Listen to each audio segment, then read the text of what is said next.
Bonjour. Bonjour tout le monde. Ça va, on n'a pas été trop long. Je te jette dans le bain direct, les gens. On a discuté 10 secondes. Hein. 10 secondes, on a discuté et je le jette dans le bain. Alors, tu t'appelles Hugo. Tout à fait. C'est ça, Hugo Serraz. Ouais. Voilà. Tu es journaliste. Tout à fait. Toi, tu es photographe, c'est ça? Non, c'est mon collègue Thomas Devigny. Toi, tu es prise de son. Moi, je fais la prise de son. D'accord. C'est quoi? Tu fais des reportages à l'étranger ou tu travailles quoi généralement? Là, c'est mon premier gros projet de reportage. Du coup, en Israël-Palestine, on va faire 6 épisodes sur cette région, dont on va regarder le 2e épisode là. Et moi, avant, je travaillais au ministère des Affaires étrangères. Je faisais des reportages et du podcast pour eux. Mais bon, du coup, c'était de la promotion, c'était pas du journalisme. J'étais à leur service. Et tu bosses pour Spot, c'est ça? C'est ça. Il me semble que vous bossez un petit peu avec Charles Villa, c'est ça? Alors, j'ai pas tout compris sur le truc de... Je comprends, c'est pas évident. C'est pas évident, on est d'accord? Non, ça l'est pas. En fait, non, on travaille avec Spot, qui est notre producteur, qui a repéré Thomas Devigny, qui est le photographe, qui avait une chaîne sur YouTube où il faisait du reportage à l'argentique et il montrait les coulisses de son reportage. Et à un moment, il a eu envie de passer à un autre niveau et de faire du reportage, mais journalistique, avec ce format-là, un petit peu à la J'irai dormir chez vous, des caméras qui nous filment et qui filment devant. Et du coup, pour ça, il a eu besoin de trouver quelqu'un qui allait faire les interviews, parce qu'il ne pouvait pas et prendre des photos et faire l'entretien. Et donc, il m'a proposé de le rejoindre en Israël-Palestine. Et donc, je suis venu avec ma perche son. Et là, Spot nous a accompagnés pour nous financer, avoir le financement du CNC et monter ce projet de 6 épisodes. Et de là, Charles a trouvé que notre projet était bien et nous a proposé de publier le premier épisode sur sa chaîne pour nous faire connaître. Et donc là, le second est sur Spot. Et donc, on cherche des diffuseurs ensuite pour essayer de publier ailleurs que sur la chaîne de Spot, en parallèle, pour encore une fois essayer d'attirer le plus de monde possible. Il a fait un mode soutien à votre travail, c'est ça? Exactement. C'est cool, c'est gentil de sa part. Pourquoi vous êtes allé en Palestine? Est-ce qu'il y avait c'est des intérêts que vous aviez avant ou qu'est-ce qui vous a amené à faire ce documentaire en Palestine? Alors Thomas, en réalité, Thomas, lui, il vit en Palestine. Ah, il vit en Palestine, d'accord. Thomas, il vit en Palestine depuis 1 an. Il habite à Jérusalem. Et il couvre la Cisjordanie et Israël depuis 1 an, plutôt en photo, mais aussi en vidéo. D'accord. Gaza, on ne peut pas y accéder de toute manière depuis un bon moment. Et ensuite, moi, je l'ai rejoint par opportunisme, on peut dire, parce qu'il m'a proposé de l'accompagner sur ce sujet. Moi, je n'avais pas de connaissances sur ce lieu, je n'avais pas de lien, donc je me suis formé justement à ses côtés en arrivant là-bas. D'accord. Toi, tu connaissais pas trop tout le truc sur la Palestine, tu vas un peu... Un petit peu, mais pas avec autant de profondeur et surtout, j'y étais jamais allé, j'avais pas de contact particulier là-bas. D'accord. Donc j'ai découvert ça. Et c'était la première fois que tu partais à l'étranger ou pas comme Non, j'étais beaucoup parti à l'étranger. J'avais bossé pour les affaires étrangères à l'ambassade de New Delhi. D'accord. Donc j'étais 2 ans en Inde. Et avec les affaires étrangères, j'avais pu aller travailler en Irak, au Liban. Ah oui, t'as fait des zones chaudes quand même. Ouais. J'ai fait 1 semaine en Irak avec le GIGN pour nous protéger, avec l'ambassadeur. C'était intense, mais rien à voir avec ce qu'on faisait là. Là, on est lâché dans la nature, c'est nous qui décidons ce qu'on fait. Là, il n'y avait pas le gouvernement, c'est ça que tu veux nous dire? Oui, c'est dans le sens, on n'est pas... c'est même, on sort des sentiers battus et on va à des endroits qui peuvent potentiellement être chauds. Là où jusqu'à présent, j'étais quand même plutôt protégé par mon employeur. Et donc, est-ce que là, c'est ton expérience la plus difficile, la plus chaude, entre guillemets, que tu as fait, même si tu es allé en Irak? Oui, je crois que c'est la première fois que je me fais braquer par un mec avec une arme. Oui. Ouais, tu sais que j'ai pas encore regardé la vidéo. J'ai commencé, après t'es arrivé. En fait, j'explique très vite les gens. J'ai commencé la vidéo. Voilà le teasing. Voilà, t'étais dans le chat et on s'est dit, bah viens, et comme ça, on réagit tous ensemble à ça. Tout à fait. Alors, rien à voir. Un petit peu à voir. Est-ce que t'as vu le film River Boom? On vient de me poser la question en bas. Parce que il est sur ma liste, mais je ne l'ai pas vu et je connais le pitch. Il est trop bien, il est trop bien. Parce que ça parle de ça, de journalistes qui partent en Afghanistan et qui sortent eux aussi des sentiers battus. C'est-à-dire qu'ils ne sont pas dans le truc un peu gouvernemental, ils sortent de la capitale. River Boom, les gens, j'arrête pas de vous parler de River Boom, c'est mon film préféré de l'année. Et là, vous êtes resté combien de temps là-bas? Pour ce reportage, on est resté 1 mois et demi. On a tourné d'autres choses qui ne sont pas encore sorties. Mais c'était 1 mois et demi là. Le premier épisode, c'était 3 semaines en avril. Et là, j'y retourne dans 1 mois, pour encore 1 mois, pour terminer de filmer et compléter les 6 épisodes qu'on s'est engagé à faire.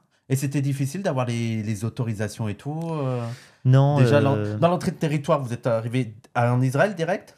On est arrivé en Israël direct. C'est le plus simple, c'est d'aller à l'aéroport de Tel Aviv. C'est la première fois que tu y allais? C'est la première fois que j'y allais. Et tu penses pas que tu vas avoir des problèmes si tu reviens avec cette vidéo?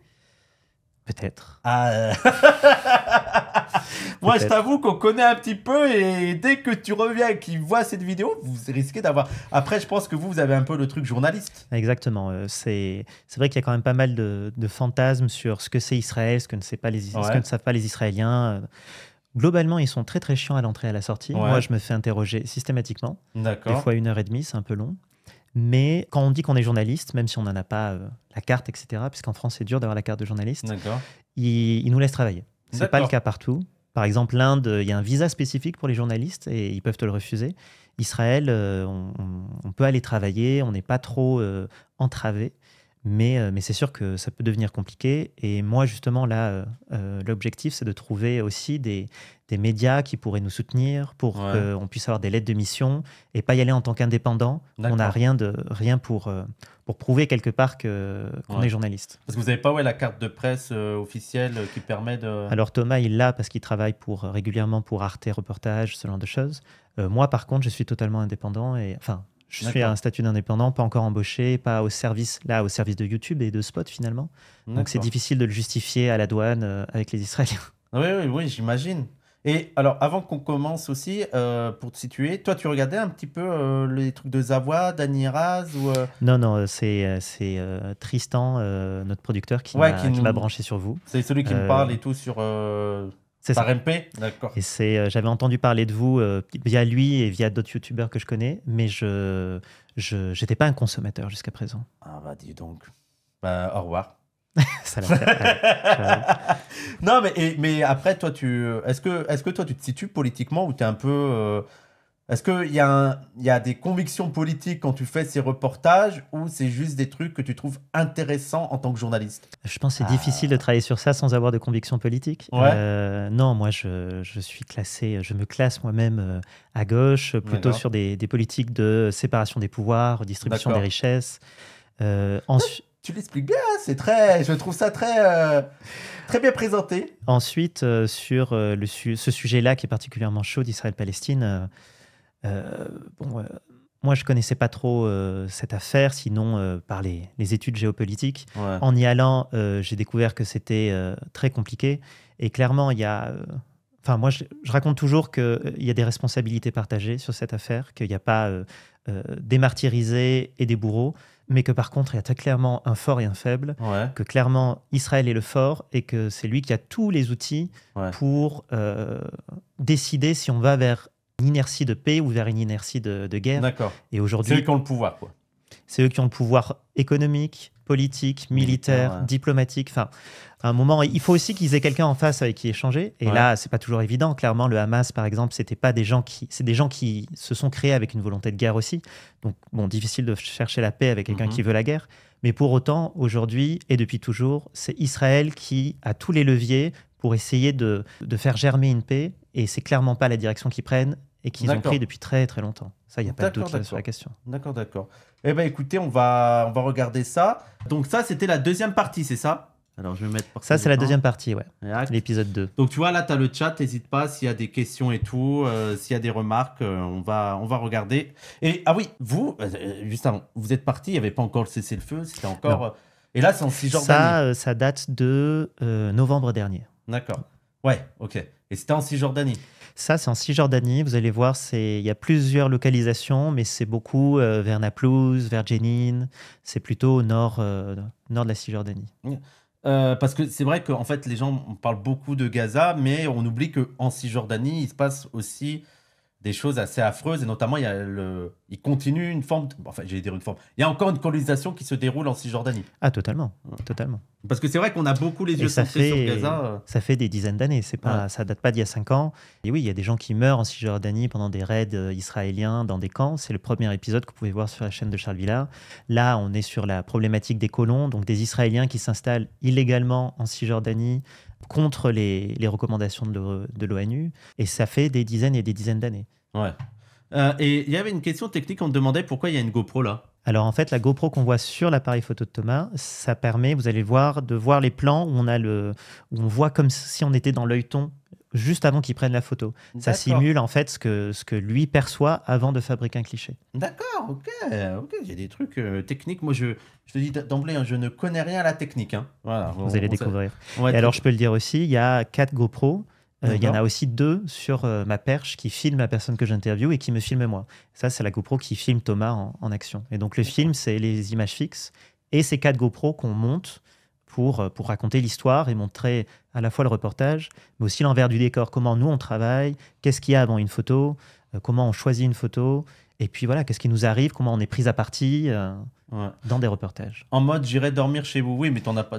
C'est une des références. Exactement. Tu regardais beaucoup en mode J'irai dormir chez vous? Je regardais un peu, Nu et culotté aussi. Il y a War Photographer, qui est un très bon film qui date des années 2000, où c'est James Nashway, un très très grand photoreporter de guerre, qui se fait accompagner par un documentariste et qui avait déjà posé une petite GoPro de l'époque sur l'appareil photo, et où on peut voir un petit peu ce système-là aussi.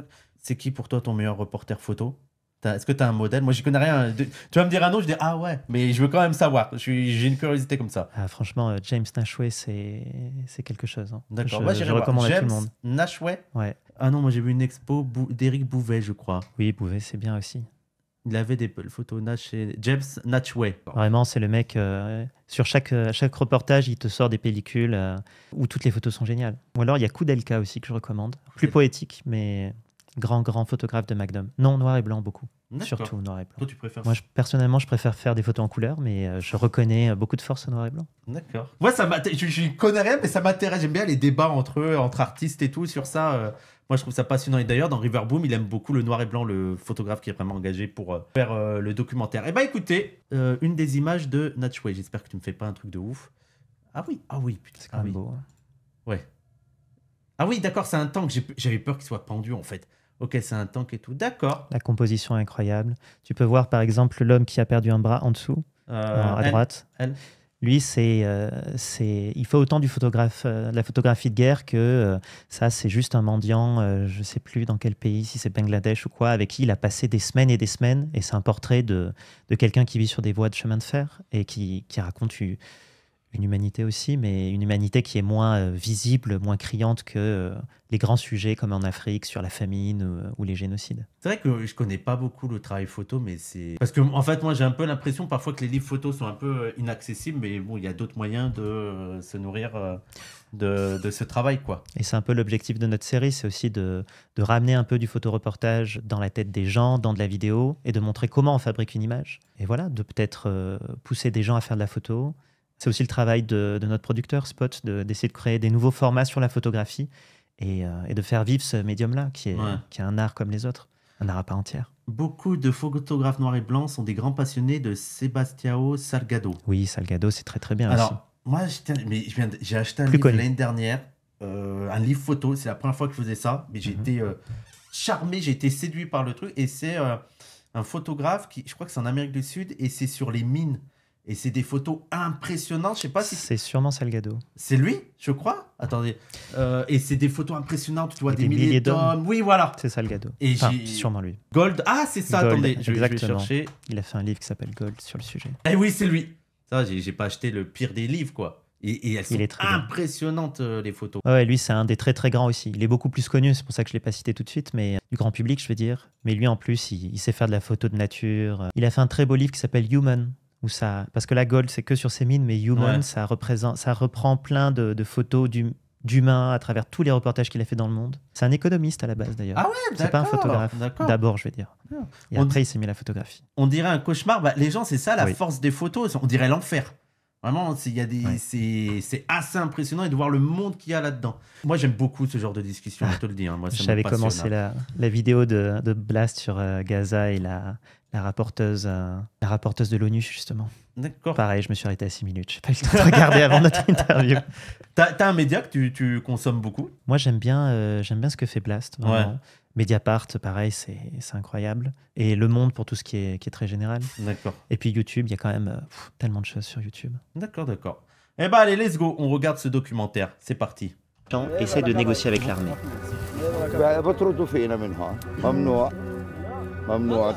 Alors, je vais faire ça tout de suite, excuse-moi, mais je vais me mettre en haut parce que je pense qu'il va y avoir plein de sous-titres. Oui, tout à fait. Donc, je vais me déplacer, on va se mettre en haut là, et je vais déplacer un petit peu le chat. Excellent. T'as eu, hein, c'est la technique, hein. Oh, putain, t'as eu, c'est incroyable, hein. La dissuasion, c'est quand je sors le revolver, ben, tu vas dire, ah ben si je fais l'andouille, je vais peut-être me faire tuer. Pourquoi il parlait français, lui? Parce que Israël, c'est beaucoup de citoyens du monde entier. Ouais. Des juifs de la diaspora qui sont venus faire leur alias, c'est-à-dire demander leur nationalité. Et parmi eux, il y a beaucoup de Français. Et il y a aussi des Français. Lui, c'est un colon. Ce qu'il nous a dit, j'habite dans la région. Et donc, il y a beaucoup de Français qui font partie des colons.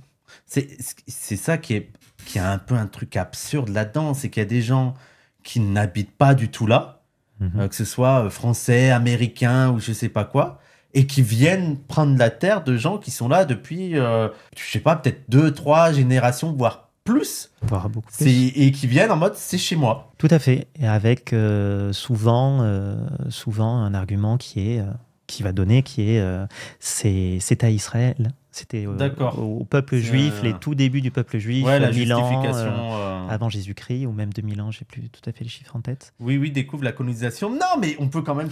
Et donc ça, c'est ton collègue. Ça, c'est Thomas. Et vous êtes combien là? 4? 2?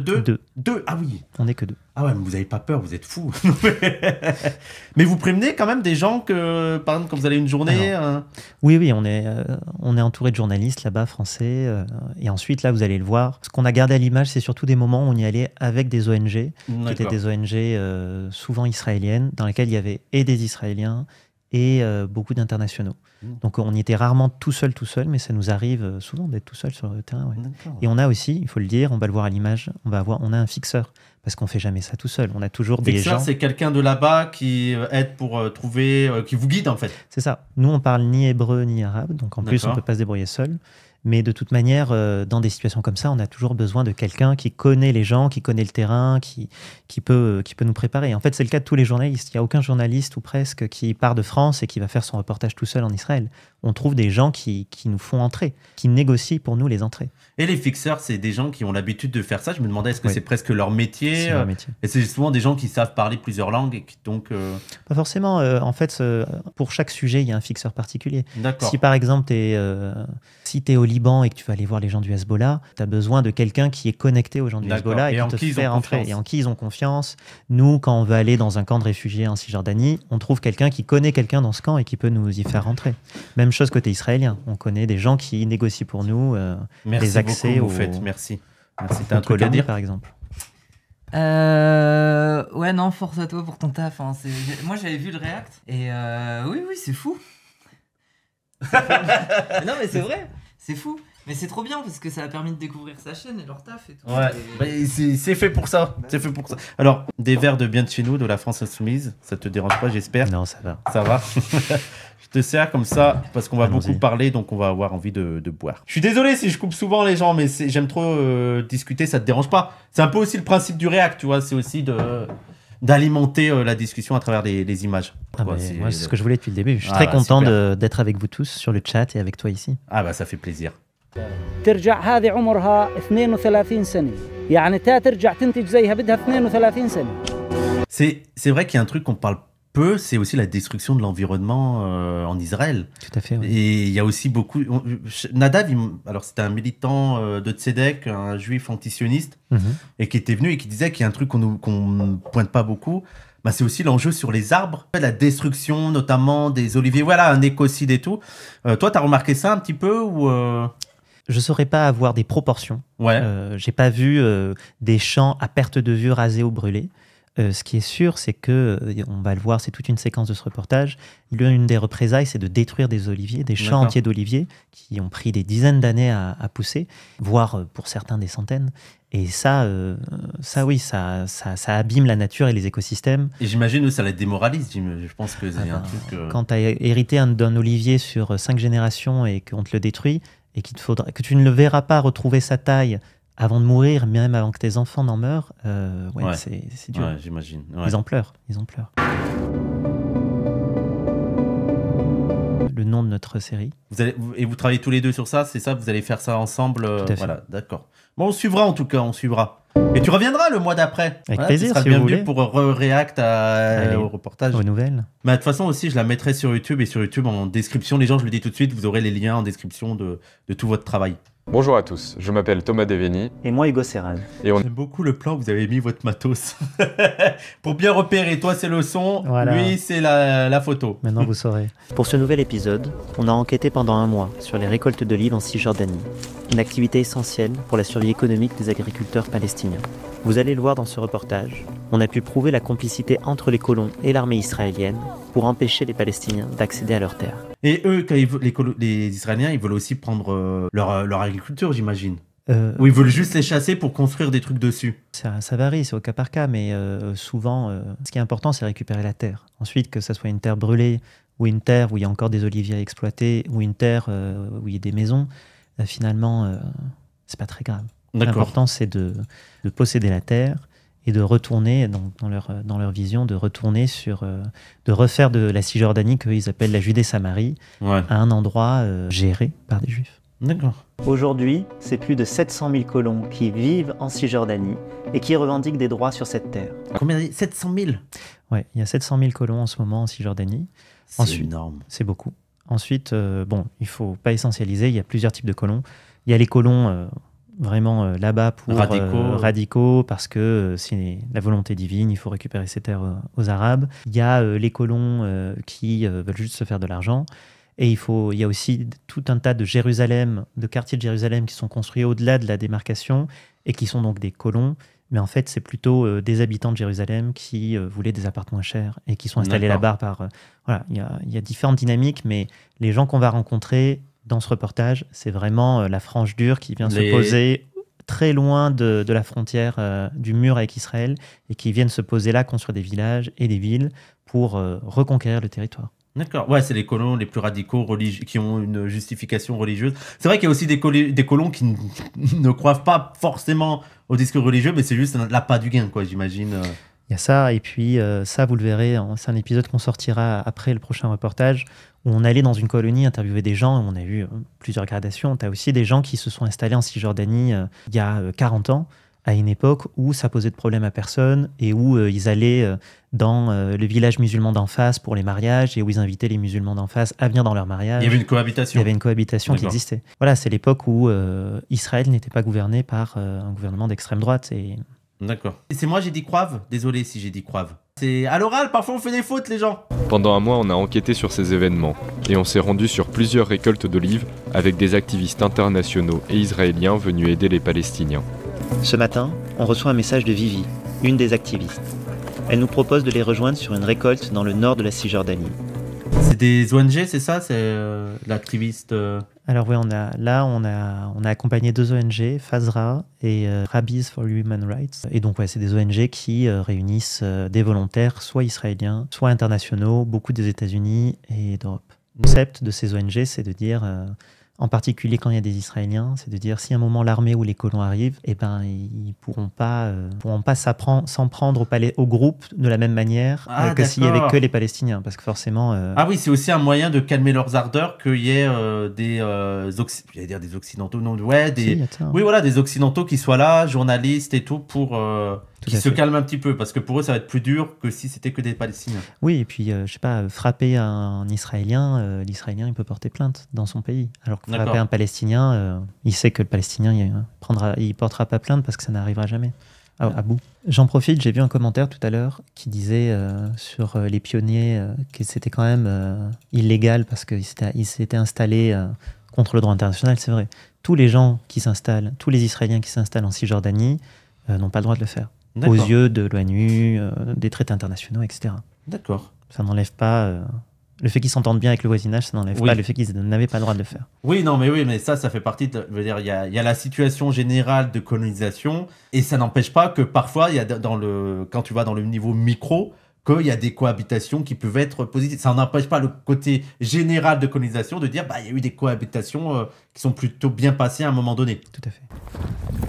Hello. À ce moment-là, une voiture s'arrête à notre hauteur et le conducteur nous interpelle. Excuse me. Il n'avait rien à voir. Il vous a juste vu marcher, c'est ça? Tout à fait, ouais. On s'est garé plus loin parce que les activistes sont sortis du bus et ont couru dans le champ. Et donc nous, on s'est garé plus haut, à 10 minutes à pied. On était juste 2 mecs en train de marcher au bord de la route. D'accord, ok. Mise en contexte. Who are you? On se rapproche et on ne le voit pas sur les images, mais il sort une arme de poing par la fenêtre et nous pointe avec pendant un instant. Attends, une arme de poing, un pistolet? Un flingue, ouais. Comme ça, d'un coup, il sort, il... Tiens, tu peux juste un peu baisser notre retard. Ah, pardon, excuse-moi. Juste la nôtre. Ouais, c'est moi, je hurle. Ouais, alors malheureusement, on le voit. Bon, d'une part, on l'a flouté, et malheureusement, on le voit pas à l'image, mais là, en fait, le mec sort un petit Glock et il nous braque par la fenêtre en nous disant, en fait, je vous ai demandé de venir, en gros, donc vous allez venir me parler. Ah, d'accord. Et c'est pour ça que Thomas fait wow. Un moyen de pression. Ouais, Ok. au calme, au plus grand des calmes. Désolé, les gens, désolé. Oui, j'essaye de régler. J'ai baissé mon micro. Je suis désolé, je parle très fort. Voilà. Je vois tous les colons sont armés. Alors, non, je pense pas. Mais il faut savoir que le port d'armes est autorisé en Israël. D'accord. Qu'il y a, je crois, ça aussi, c'est dans un de nos prochains épisodes, mais oh là là, 300 000. Je crois qu'il y a 300 000 personnes qui ont un port d'armes. Bon, c'est beaucoup de gens. C'est très réglementé, ils ont droit qu'à une seule arme. C'est pas comme aux États-Unis, ils ont droit qu'à 50 balles. Enfin bref, c'est très très contrôlé. Et par contre, ce qu'il faut savoir, c'est que les ministres d'extrême droite qui sont au gouvernement ou qui étaient encore là il y a pas longtemps, à un moment, après le 7 octobre, ont organisé des distributions d'armes dans les colonies en Cisjordanie, au cas où, pour que les colons puissent se défendre eux-mêmes. Donc c'est très commun que des colons aient des armes, oui. Donc ils ont peut-être même certainement plus qu'une arme et 50 balles. Après, oui, peut-être. Je pense dans que ce territoire-là. Oui, après, il y a des forces de sécurité embauchées qui tournent autour des colonies. Donc, il y a plus que des gens avec juste 50 balles et un petit flingue. Ça, c'est clair. Je veux dire, est-ce que c'est la première fois qu'on te pointe une arme? Oui, c'est totalement la première fois que ça m'arrive. T'étais comment? Écoute, moi, j'ai pas été trop stressé. Mais attends. Genre, on te pointe une arme dessus, j'étais pas trop stressé. Non, parce que, en fait, justement, tout se passe à ce moment-là dans qu'est-ce que tu lui montres que tu ressens. D'accord. Et en fait, bon, il faut pas avoir l'air trop stressé. Et après, tu vois en fonction de ce qui se passe derrière. Mais tu sais que moi, tu me dis ça, tu me dis, faut pas avoir l'air trop stressé. Déjà, je suis stressé qu'il me pointe une arme. Et je stresse du fait que je suis stressé alors qu'il faudrait pas être stressé. C'est vrai que ça se cumule, ça peut se cumuler. Mais non, il faut essayer de pas être trop stressé. Et ensuite, faut aussi montrer que tu gardes ton indépendance, que tu peux faire tes choix, que tu peux dire où tu te places du côté de la voiture, à quelle question tu veux répondre, à quelle question tu veux pas répondre. Parce qu'en fait, c'est un rapport de force. Et tant que t'as pas l'impression que le mec va vraiment tirer, et que là, en fait, il faut juste s'écraser, faut jouer le peu de rapport de force que tu as. D'accord, tu voyais qu'il y avait un peu un bluff et d'essayer d'impressionner. Vous allez le voir. Là, pour l'instant, il nous a dit un mot, je ne le savais pas encore, mais assez rapidement, j'ai vu qu'en fait, il savait pas vraiment ce qu'il nous demandait. D'accord. Il nous a demandé la carte de presse, il nous disait, mais qui, vous la tenez d'où? C'est l'armée qui vous l'a donnée. La carte de presse, c'est le ministère de l'Intérieur qui les distribue. Enfin, tu vois, je me suis dit, en fait, le mec, il sait pas ce qu'il fait. Il joue au cow-boy. Ouais. Et il y a quelqu'un qui demande, est-ce que vous étiez préparé à ça? Est-ce que vous êtes préparé à cette... D'accord. Non, on savait que ça pouvait arriver. Ensuite, qu'est-ce que ça veut dire préparer? On savait que ça pouvait nous arriver de croiser des mecs qui allaient nous menacer. Et on espérait que ça n'arrive pas. Il y a des journalistes il y a un photographe qui s'est fait casser les doigts par des colons il y a quelques mois. Donc, on sait que ça peut avoir lieu. Et nous, on a plus peur des colons, journalistes. On a plus peur des colons que des soldats. Ouais. Parce que les soldats, eux, ils sont quand même tenus à quelque chose.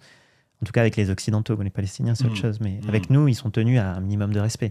Les colons, ils se sentent invulnérables. Ouais. Moi, j'ai pas un revolver pour tuer, espèce de rigolo. Moi. La dissuasion, c'est quand je sors le revolver, tu vas dire, si je fais l'andouille, je vais peut-être me faire tuer. Tu viens faire quoi? Tu viens montrer quoi? Que soi-disant, il y a des Arabes qui vont venir ramasser des olives, et que soi-disant, nous, on va les empêcher de ramasser des olives, pour montrer que soi-disant, c'est leur terre à eux. La Palestine, ça n'existe pas. La Palestine, c'est la terre d'Israël. Vous essayez de débattre avec lui ou pas? Oui, alors là, il faut savoir que ça a duré un quart d'heure cet échange. Donc là, vous n'allez pas avoir tout. Mais typiquement, il ne savait pas que je filmais. Moi, je le filmais. Et du coup, une fois que ça s'est un peu calmé, j'ai essayé de lui soutirer des infos. Et donc, on a un peu débattu. Typiquement, à un moment, il disait, mais vous ne vous rendez pas compte, en France, c'est plus dangereux qu'ici. Et moi, je l'ai relancé sur ça. Il nous disait, en France, vous ne savez pas gérer vos banlieues avec des gens qui ont des flingues dedans.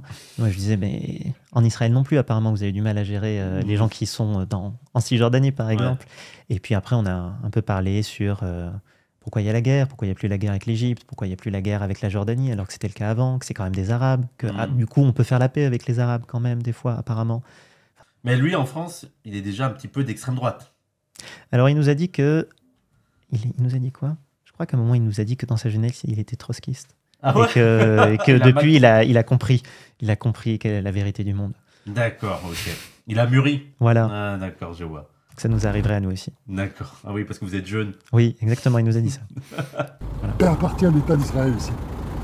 Donc personne, normalement, peut venir prendre des olives comme ça. C'est comme si que j'allais à Paris, jardin des plantes, cultiver, ramasser des oranges, des trucs comme ça, c'est interdit. Ici, c'est chez moi. Et si je peux pas aller dans la campagne, parce que je risque de me faire tuer. C'est ça qui est un peu dangereux avec eux, c'est qu'ils pensent, pour eux, c'est pas une colonie, quoi. Pour Pas eux, du ils sont tout. chez eux. Pas Et du ils tout. comprennent pas qu'on comprenne pas qu'ils sont pas chez eux, quoi. Oui, d'ailleurs, eux, ils appellent pas ça des colonies, ils appellent ça des implantations. D'accord. Donc, en Israël-Palestine, il faut toujours choisir les mots. Par exemple, pour les uns, c'est des terroristes, pour les autres, c'est des combattants pour la liberté ou des résistants. Nous, dans nos reportages, on dit combattants parce que sinon, Ouais. on se retrouve à prendre parti sans vouloir prendre parti. Bon, on dit quand même colonie ici, mais eux, ils appellent ça implantation. Et pour eux, effectivement, dans leur texte sacré, il y a écrit qu'ici, c'est chez eux. Donc D'accord. pour eux, c'est chez eux. Et donc, tout le droit international et tout... Il faut savoir que j'avais entendu ça quelque part à vérifier, mais je crois qu'Israël, c'est le pays qui a le moins respecté le droit oui, qui international veut et les plus des recommandations de l'ONU. résolutions. Voilà, Ouais, c'est bien ça. sûr, ouais. Donc voilà, autant te D'accord. dire. Je peux même préciser par rapport à ça, c'est intéressant. Bon, on le sait, le peuple juif est une communauté qui a été martyrisée depuis des siècles et des millénaires. Et donc, ils ont gardé quelque part une logique de on a toujours été martyrisés, on n'a jamais été aidés. La force est de constater qu'ils sont un peu aidés quand même par l'Occident, les Américains, etc. Mais globalement, on a toujours été martyrisés. Ce qu'on a, on le doit à nous-mêmes. Et donc, si aujourd'hui, il y a des gens qui ne comprennent pas pourquoi on fait ce qu'on fait, à Gaza, en Cisjordanie, en fait, on n'a pas à se soucier de leur avis parce que, de toute manière, on sait qu'il n'y aura que nous-mêmes pour nous sauver, in fine. Et donc, voilà, c'est juste pour expliquer qu'ils sont dans un état d'esprit spontané où, de toute manière, c'est la communauté. Ils se battent pour eux-mêmes. Ils peuvent se défendre qu'eux-mêmes. C'est ça. Et donc, l'avis de la communauté internationale n'a pas beaucoup de sens. C'est là où c'est difficile pour nous parce qu'il y a une forme de vérité, de légitimité là-dedans. C'est que quand tu regardes l'histoire, et c'est d'ailleurs pour ça qu'on dit que nous, c'est un projet qui est... Israël, c'est surtout un projet européen et qui a une responsabilité européenne parce que c'est aussi lié à l'antisémitisme qu'ils ont subi, qui a atteint son paroxysme avec 6 millions de juifs. Donc, il y a aussi une forme, une forme de, j'allais dire légitimité, mais on a une compréhension dans l'idée que Israël peut être une terre de refuge pour eux et qu'ils peuvent compter que sur eux-mêmes pour se protéger, parce qu'il y a eu l'antisémitisme virulent et notamment qui s'est soldé par la Shoah. 6 millions de morts. Oui, j'ai pas dit autre chose, je me suis pas trompé. Ouais, c'est ça. Donc, c'est ça qui est compliqué là-dedans. Je pense que c'est pas il n'y a pas à le décrire sous la forme d'une légitimité, mais en tout cas, on comprend une logique qui les amène à avoir un repli sur eux et des solutions extrémistes et surtout un rapport à leur politique qui est complètement désintéressé de l'opinion de gens qui ne sont pas de cette communauté. Ouais. Et c'est là que moi je trouve intéressant les propos de Tzedek, qui sont des juifs antisionistes, qui disent mais en fait c'est même pas une solution parce que en Israël on voit qu'on n'est pas en sécurité.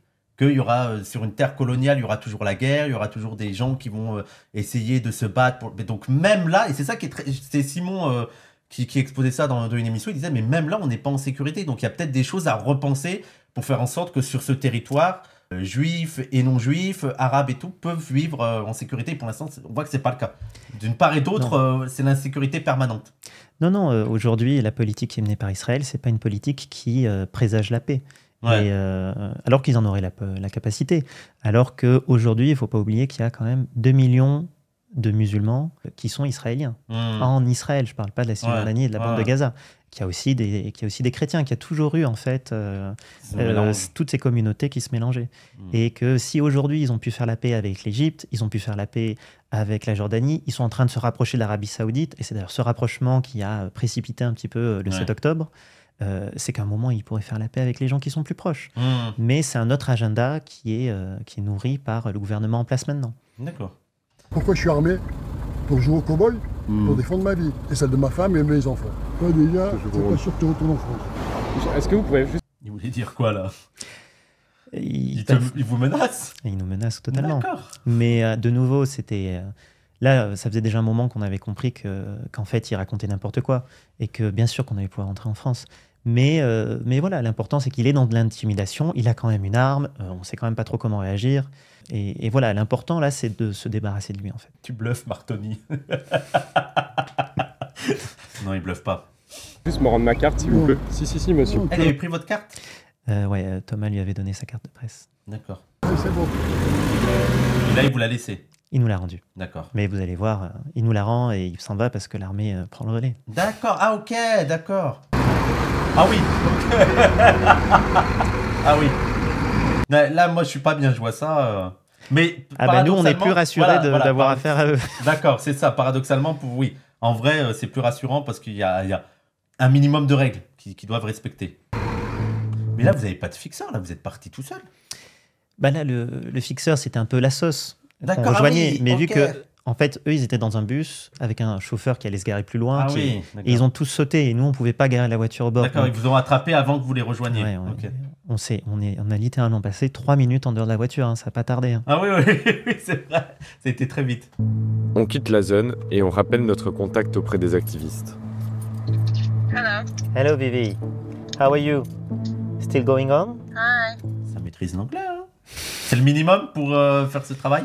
Il faut quand même parler anglais, en tout cas dans ces pays-là. Si tu parles ni arabe ni hébreu, parler Ouais. anglais, c'est quand même... Ok. We think the problem is if we go back. C'est qui le plus calme entre vous deux? C'est toi? Sur cette séquence, ça a plutôt été moi. Mais ça dépend, en fait. Thomas, j'avais déjà travaillé avec lui il y a 10 ans. Non. Sur les vagues migratoires en Europe, on était à la frontière serbo-hongroise avec des migrants qui allaient passer illégalement le mur de la Hongrie. Ouais. Et à un moment, il y avait un des passeurs qui nous complètement drogués, qui nous avait pris à partie. À ce moment-là, c'est moi qui avais perdu mes moyens et c'est lui qui avait tenu le truc. Là, cette fois, c'est plutôt moi, mais bon, Il ça faut sert avoir à ça d'être confiance. à deux, en fait. Ouais, il faut c'est aussi, avoir confiance en l'autre aussi. Ça doit forger des trucs, hein. Ouais. Or army and we could leave without. Je suis désolé, ça n'a rien à voir, mais c'est vrai que t'as un petit air de Zidane, là. On te l'a jamais dit? Si, ça m'est arrivé. D'accord, c'est vrai de ouf. Il y a vraiment l'air, vraiment, surtout sur le regard. Troubles and we don't know if it's. Je vois que ça. Alors, Je vois Zizou en reportage. En plus, moi, je viens de Toulouse. Ma mère travaille au Stade Toulousain, donc je suis un enfant du rugby, pas du tout du foot. D'accord, ok. Manage another day with being with you since the beginning, you know. Okay, I will talk to you later then. Yeah, Ciao. Good luck, bye bye. Donc là, je peux faire un aparté.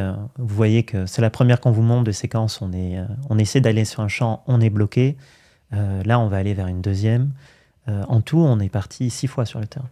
On est allé dans 6 endroits différents pour essayer pour d'abord comprendre si c'était systémique, voir les différences, et pour essayer de aussi rencontrer ces fameux moments où des Israéliens, soit les colons, soit l'armée, s'en prend aux Palestiniens. Mais ça a lieu dans toute la Cisjordanie, et c'est un peu chercher une aiguille dans une botte de foin, de partir le matin à 6 heures, et peut-être à midi de se dire, en fait, on n'a rien eu, et de rentrer. Et ça, on l'a fait des jours et des jours et des jours. Et sachant que la difficulté, c'est que dès qu'ils voient les journalistes, il y a plus une tendance à arrêter. Oui, et surtout quand ça a lieu, en général, en 1 heure, c'est réglé. Et donc, le temps que tu arrives... c'est rapide, il n'y a pas besoin de... Ouais, ils emploient plutôt une violence rapide, ouais. Vous avez réussi à aller sur les 6, vous avez été arrêté comme là? Non, on a été arrêté qu'une seule fois. D'accord. Vous pouvez la jouer plus discret en cachant la perche, mais là, vous n'avez plus le son alors? Non, moi, la perche, c'est plutôt volumineux, c'est impossible de la cacher. Thomas, ça se voit pas trop au début. Par contre, ce qui était très marquant, c'est que notre dispositif, les gens se doutent pas qu'on filme. Alors qu'il y a des GoPros et tout, mais je sais pas, il y a un truc qui se passe et les gens, ils ont l'impression qu'on prend des photos et du son. Et du coup, ils nous parlent, que ce soit les gens qui sont d'accord pour qu'on les filme ou les gens qui ne sont pas d'accord pour qu'on les filme. Typiquement, le colon. Moi, j'étais comme ça, là, avec ma perche en mode... Ah, d'accord, tu faisais semblant de ne pas prendre le son, d'accord. Alors que je filmais et que je prenais le son. D'accord. Et donc, c'est très, très pratique comme setup parce que c'est beaucoup moins cramé que d'avoir la grosse caméra. Oui, la grosse caméra, d'accord. Qu'on met à l'œil. Oui, en fait, c'est vrai que moi-même, j'aurais pas le réflexe. Je vois un truc appareil photo, je me dis, bon, c'est un appareil photo, ça filme pas, c'est vrai. Marhaba. Et les Palestiniens, j'imagine, ils font un bon accueil.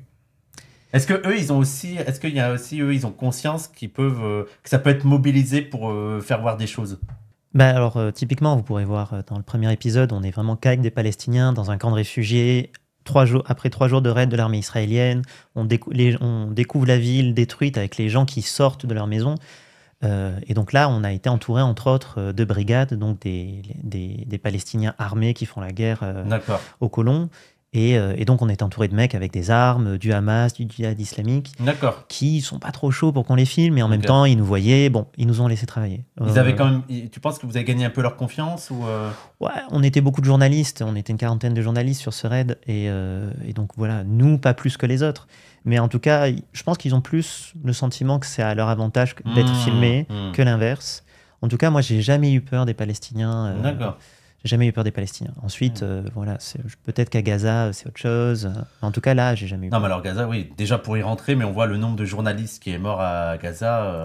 Oui, je voyais qu'il disait il y a des journalistes qui meurent. Tout à fait, c'est des journalistes palestiniens. Ouais. Les Israéliens laissent globalement des Occidentaux tranquilles.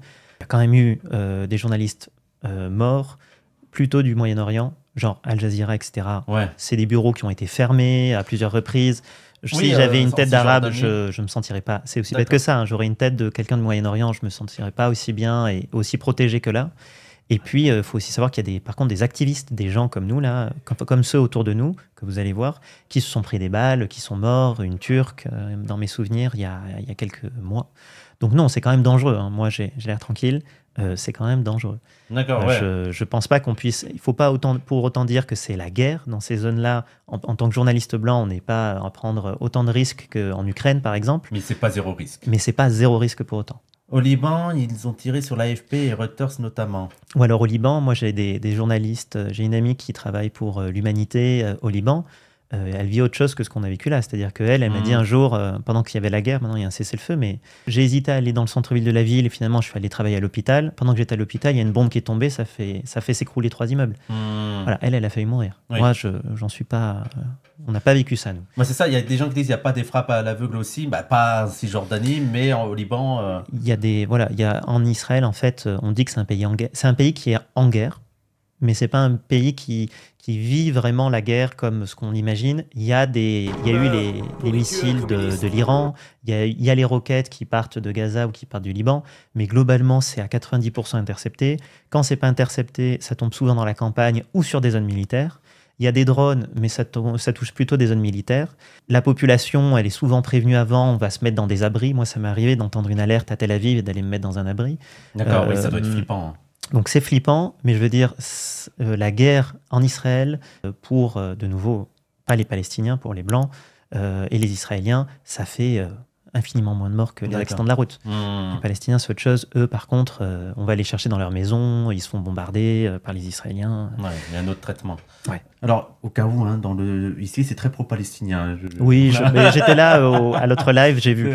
Mais je suis content. Et d'ailleurs, merci de regarder et de commenter parce que nous, on est toujours en appétit de voir comment les gens réagissent parce qu'on s'interroge sur est-ce que ça s'est équilibré, est-ce que c'est trop partisan, comment les gens le prennent. Alors, ils vont pas te dire que c'est trop partisan ici. Hein. Non, mais c'est cool en plus même d'avoir de voir un peu les journalistes, d'avoir leur retour et tout. Moi, j'aime bien ce genre de discussion.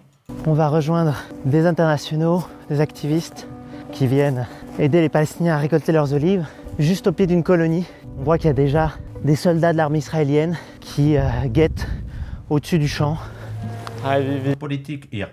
Donc là, c'est des activistes qui viennent aider à récolter les olives, mais l'idée, c'est qu'il n'y ait pas d'agression. Non, les activistes, ils mèneront jamais une agression. Ils sont là pour faire tampon, pour éviter que les soldats, s'en prennent aux Palestiniens. Le but premier, c'est pas tant de les aider à récolter les olives, c'est qu'ils puissent faire leur travail en sécurité. La colonie, c'est les immeubles derrière? Non, les immeubles derrière, c'était la maison du Palestinien, du propriétaire du champ. Mais vous allez la voir, la colonie, elle va être en photo. Elle est derrière les soldats qu'on voit là à l'angle, en haut de la colonie. How are you? So the army is here, they're up there, and they said that we can't be here, and they don't have a closed military zone order, so they said they're going to get one. Un peu plus haut. Le moyen de vous faire partir, c'est de dire c'est une zone d'exclusion militaire. Alors, il faut savoir qu'en Cisjordanie, il y a 3 types de zones, A, B et C. Et dans la zone, il faut que je fasse dans le bon sens, dans la zone C, qui représente, je crois, maintenant la moitié de la Cisjordanie. Donc voilà, on dit il y a Israël et il y a la Palestine, Cisjordanie et bande de Gaza. Il faut savoir que quand tu prends la Cisjordanie, Il y a déjà la moitié de cette zone. C'est un bamboustan presque, c'est vraiment des petites zones.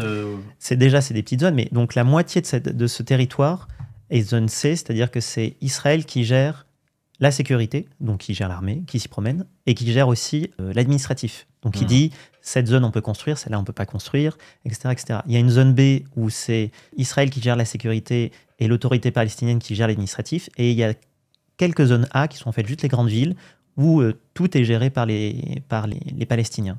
Et donc là, typiquement, effectivement, il est en train de négocier au téléphone pour avoir un ordre officiel pour dire, eh ben, ce petit mètre carré-là, maintenant, c'est une zone militaire de tampon entre la colonie et le reste de la Cisjordanie.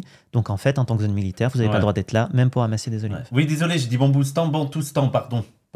Oui, mais c'est ça, c'est l'idée que apartheid colonial évolué. Mais voilà, c'est dire que la Cisjordanie, même l'entièreté de la Cisjordanie, n'est pas gérée par les Palestiniens eux-mêmes. Tout à fait. Très peu de territoires vraiment autonomes. Et puis la Palestine, l'autorité palestinienne a pas d'armée, même chez elle n'a pas tous les droits. Mais c'est quoi le plan, bouffer toute la Cisjordanie? Oui.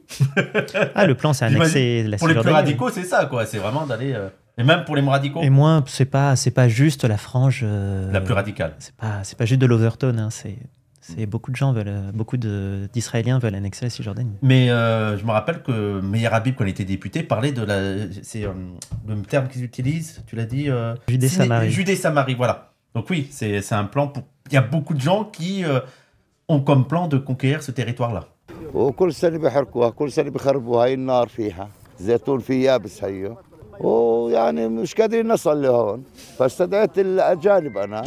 على اساس ان نلقط الزيتونات فضبطوا فينا حتى احنا والاجانب يعني ممنوع حدا يفوت هون نهائيا. Ça doit être désespérant, hein. Le sentiment d'impuissance pour les Palestiniens de se dire bon, parce que veut dire le seul moyen de pression qu'ils ont eux, c'est vous. Là dans ces contextes-là. Tout à fait. Et encore moyen de pression, c'est plus un moyen d'interposition, mais en vrai on leur refait pas gagner des terres. Hein. Ouais. Parce que on refait pas gagner des terres. Là, on l'a pas mis dans le reportage, mais typiquement, il y avait quelqu'un qui habitait près de Bethléem, donc Bethléem, Cisjordanie, qui avait ses champs d'oliviers, et puis un jour, ils ont construit le mur. Ouais. Alors peut-être que c'était sur la ligne de démarcation ou pas, parce que des fois, les Israéliens ont pris des libertés pour prendre plus d'espace.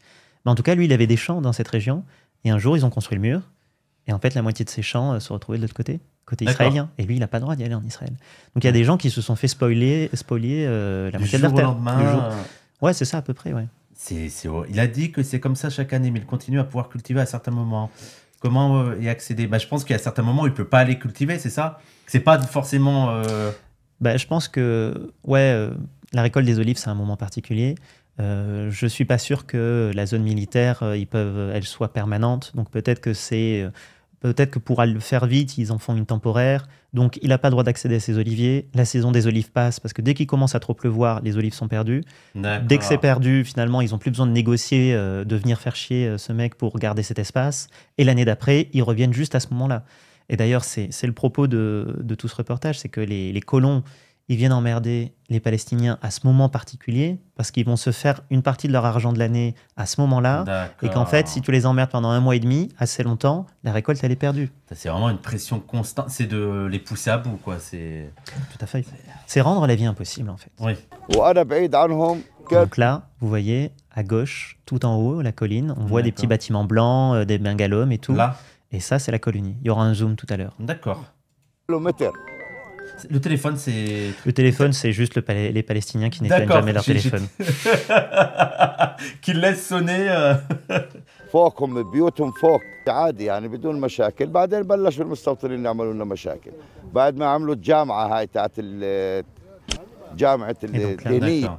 Si vous regardez bien, en tout petit, on peut voir qu'il y a des colons qui nous regardent de là-haut, habillés en blanc, justement. Et il y a un truc de habillé en blanc, c'est quoi? C'est parce qu'ils sont religieux ou c'est pas... Il y a plein de costumes dans la religion juive qui dépendent en fonction de si tu es plutôt d'Afrique du Nord, si tu es plutôt d'Europe de l'Est, si tu appartiens à telle ou telle branche. Et moi, je m'y connais pas hyper bien, mais ça, c'est un des costumes qui existent. صاروا يجمعوا حالهم بيلبسوا ابيض فابيض وبيهجموا على الناس اللي بيجوا هون. تفهم بكره في تنسيق؟ لا ما يكون تنسيق الانضباط الفلسطينية يحكوا معه. Les soldats israéliens, ils sont comment? Est-ce que eux, ils sont un peu emmerdés par la pression des colons et qu'ils aimeraient que ça se passe bien et qu'ils aient, bon, le rapport de force va être plutôt sur les colons, ou ils sont quand même full avec les colons? Tu avais quel sentiment en les voyant? Vous allez le voir en partie dans la suite, mais il y a de tout. Faut pas non plus essentialiser les Israéliens. Il y a des Israéliens de gauche, il y a des Israéliens sionistes, anti-sionistes, pour différentes raisons. Dans l'armée, il y a des gens qui voient ça comme une corvée, il y a des gens qui voient ça comme l'occasion de enfin être utile pour le projet sioniste. Il y a de tout. Vous allez le voir d'ailleurs, dans le groupe, ils réagissent pas tous pareil. D'accord. Globalement, pour ceux qui sont indifférents, leur ordre, c'est quand même d'aider les colons. Et pour ceux qui ne sont pas indifférents, ils sont très contents d'aider les colons. D'accord, ok. وصلوا لأرضكم يا زلمه انا هون الوحيد اللي انا ما في شجر ما في ناس كثير انا وحيد هون بس هاي J'en الارض. profite. Parce qu'ils parlent arabe, j'imagine qu'il y a il y en a qui parlent Oui, arabe. presque tous les Palestiniens parlent hébreu. Ah oui, d'accord. Oui, ils en ont besoin pour travailler. Ouais. Et puis, il y a toujours, je pense, dans les brigades, dans les petits groupes comme ça, il y a toujours un arabophone. J'en profite aussi, l'armée, je disais aussi ça il ne faut pas essentialiser, et dans l'armée, il y a 3 ans de service militaire pour les hommes là-bas, 2 ans pour les femmes. Donc en fait, tout le monde fait l'armée. Et si tu ne fais pas l'armée, c'est possible, mais c'est vraiment très compliqué, tu peux aller en prison. Donc même un Israélien de gauche, il va aller faire l'armée, par exemple. Les religieux n'ont pas un régime d'exception, si. En fait, et d'ailleurs, c'est discuté en ce moment. Il faut, ça sera justement un des prochains épisodes qu'on fait, le fait que ça soit discuté. Je rentre pas dans les détails à chaque fois parce que la société israélienne est hyper complexe et justement, plus on s'intéresse à cet endroit-là du monde, Israël-Palestine, et plus on comprend que tout est compliqué. Mais typiquement, il y a effectivement les ultra-orthodoxes qui sont des juifs dédiés à la prière et à l'étude des textes, qui sont donc qui reçoivent des subventions en fait de la part du gouvernement et qui n'ont ni besoin de travailler pour gagner leur vie, ni besoin de faire le service militaire pour totalement se dédier à la prière. Et donc eux, ils n'ont pas besoin d'aller faire la guerre. Mais là, il y a des lois qui ont changé pour qu'ils puissent aller faire la guerre. Et donc, typiquement, il y a un groupe qui s'appelle les Haredim. Alors, les Haredim, c'est une sous-branche des ultra-orthodoxes. Et dans les Haredim, il y a des sous-branches encore. Mais les Haredim, c'est des ultra-religieux qui, donc, de nouveau, passent leur vie à étudier et qui, eux, sont une frange antisioniste. Eux, ils disent carrément, en fait, Israël ne devrait pas exister. Tout ça, ça devrait être la Palestine. Parce que, dans leur vision de la Torah, c'est un État pour les Juifs sera créé quand Dieu viendra sur terre. Et donc, ce n'est pas aux hommes d'en créer un pour eux-mêmes en avance. Et donc, en fait, Israël, comme ça existe, ça ne devrait pas être là. Tout ça, ça devrait être la Palestine. Et ils se fightent avec les flics à Jérusalem. Alors, il y en a qui disent la planque, je sais pas, parce que vraiment, ces juifs religieux, c'est une vie ascétique. T'as pas droit à la technologie. Me fait pas rêver, voilà. Et c'est très vraiment l'étude des textes et tout. C'est un ascétisme, les gens. C'est une discipline. Donc, je parlerai pas vraiment d'une planque. Oui, voilà, lire la Torah pendant toute une vie, ils ont consacré leur vie à ça, c'est pas non plus le plaisir, quoi. Je vois. Il y a effectivement, je regardais ça avant de venir. C'est quoi la question ? Avec le média, il y a eu des bombardements sur la Cisjordanie dans les jours ou dans les moins de 24 heures. Il y a effectivement, depuis 24 heures, je crois, une opération qui s'appelle Mur de fer, si mes souvenirs sont bons, où en gros, depuis la fin du cessez-le-feu à Gaza, en gros, de ce qu'on comprend, le cessez-le-feu à Israël, Netanyahou, il tient parce qu'il y a une coalition. Et dans cette coalition, il y a une forte représentation d'extrême droite. Donc en fait, sans eux, il aurait du mal à garder le pouvoir, donc il est obligé de donner des gages à l'extrême droite. Et apparemment, l'un des gages qui a été donné pour le cessez-le-feu, pour lequel ils n'étaient pas du tout d'accord, les gens d'extrême droite, qui voulaient carrément recoloniser Gaza, c'est de dire on va réentreprendre des campagnes militaires en Cisjordanie pour faire le ménage. Et donc, depuis 24 heures, ce que nous, on a filmé en avril dernier dans l'épisode 1 sur Charles Villa, il y a un truc qui reprend, et là, il y a Jenin, donc une des grosses villes de Cisjordanie, le camp là-bas qui en ce moment est bombardé, attaqué par l'armée israélienne. Il y a eu 10 morts, 30 blessés, et on soupçonne que ça va s'intensifier, parce que d'ailleurs, ils ont annoncé, les ministres d'extrême droite, que 2025 serait l'année de l'annexion. Ah oui, d'accord. Ah oui. Voilà, et il doit se sentir pousser des ailes aussi avec l'élection de Trump, qui... Biden était déjà très allant, mais Trump encore plus. Oui. Non, mais parce qu'il y a des gens qui me font parer en disant vous avez vu, Trump a négocié le cessez-le-feu. Oui, mais bon, il va avoir des coups. Et Trump est très très pro-israélien, voire même plus que Biden, qui était déjà très... Et d'ailleurs, ça fait partie des gros débats au sein du Parti démocrate. Et on rappelle que c'est l'une des spécificités aux États-Unis. Il y a un fort mouvement de juifs antisionistes. plus important qu'en France. Il y en a vraiment, vraiment pas mal. Mais bon, on voit que là, c'est une grosse question sur Israël et le Parti démocrate. Il aura fallu 20 minutes et un coup de fil aux soldats pour déclarer cette zone comme militaire. Donc là, militaire, vous devez partir. Ouais, on n'a pas le droit d'être là. Certains se masquent parce que l'armée israélienne nous filme et plusieurs membres du groupe ont déjà été détenus et expulsés du pays ces dernières semaines. Ah d'accord, ouais, les membres de l'ONG, ils peuvent être enfermés. Oui, les Israéliens non, mais tous les internationaux, ils nous disaient en gros, le jour où tu reviens en Israël et qu'ils ont vu que tu avais fait de l'activisme, en fait, ils te bannent. Et toi, t'as pas peur? Les autres journalistes, c'est autre chose. D'accord, ok. C'est encore un pays où ils laissent travailler les journalistes. Yonatan, lui, est israélien et il a l'habitude de ces confrontations. It will end with violence.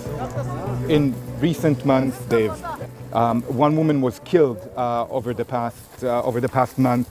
Olive harvest is not safe for Palestinians. Ça doit être très dur d'être un Israélien qui soutient les Palestiniens, j'imagine. Ça doit pas être facile à vivre. T'es pas le bienvenu en Israël. Force à eux, hein. Alors malheureusement, ils sont trop peu nombreux, mais il y en a quand même, et force à eux, ils ont quand même du courage. Hein. Soudain, des colons apparaissent sur le flanc de la colline et ils se dirigent vers nous. Ah oui, non, oh là là. Mais ça fait peur aussi. Ils font peur comme ça en blanc, descendre de la montagne. Peur, oui. C'est... T'es pas bien, hein. Il y a des vidéos où ils tabassent les gens. Hein. Ah ouais. Ah ouais. Et ils le font quand il n'y a pas de journalistes ou même quand il y a des journalistes? Il y a toujours des gens qui filment avec leur téléphone. Mais s'il y a des journalistes, il y a l'armée. Le problème, c'est quand tu rencontres des colons et qu'il n'y a pas l'armée. Parce que là, mine de rien, en fait, c'est l'armée qui va faire tampon entre les colons et nous. D'accord. Ouais, t'es presque plus en sécurité si c'est ouf. Ah ouais, on est plus en sécurité parce qu'il y a l'armée. Ouais. Clairement. Là, tout le monde part un peu en vitesse parce qu'il y a des colons qui arrivent. Ah ouais, mais c'est dingue. C'est dingue de courir comme ça, d'être effrayé. Il y a... C'est dire le danger qu'il représente. Là, tu te sentais bien ou est-ce que tu avais peur ou... Un peu, et il faut quand même un petit peu, mais de nouveau, je savais qu'il y avait l'armée. Je savais qu'il y avait l'armée, donc ils laisseraient pas faire. Et tu te étais sûr qu'ils allaient... Est-ce qu'il y a parfois... Il y a peut-être la possibilité qu'en mode on regarde pas, on voit pas. Quand il y a des journalistes qui ont filmé le fait qu'ils étaient là. Ouais. Mais évidemment, encore une fois, moi en fait, il y a un privilège journaliste, un privilège blanc, un privilège occidental. Sans ça, moi, je réagis pas et je vous parle pas comme je vous parle là. Hein. C'est dans cette zone du monde, je parle bien sûr. Pardon. Malgré la distance, on entend un des soldats s'adresser aux colons. D'accord. Oui, c'est là. Ils sont là en train de discuter avec les colons. C'est ça. Il leur dit prouve clairement qu'il y a une complicité.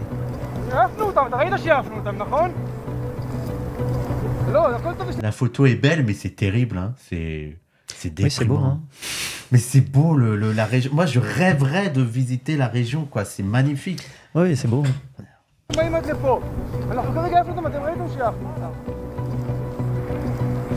Ah, ils disent ça au... D'accord. Voilà. Parce que là, ils disaient ça à vous. Non, on s'arrête. Mais pour bien vous situer, là, c'est un des soldats qui s'adresse aux colons en blanc et qui leur dit vous avez vu, on les a fait dégager. Qui? Les Palestiniens et les activistes.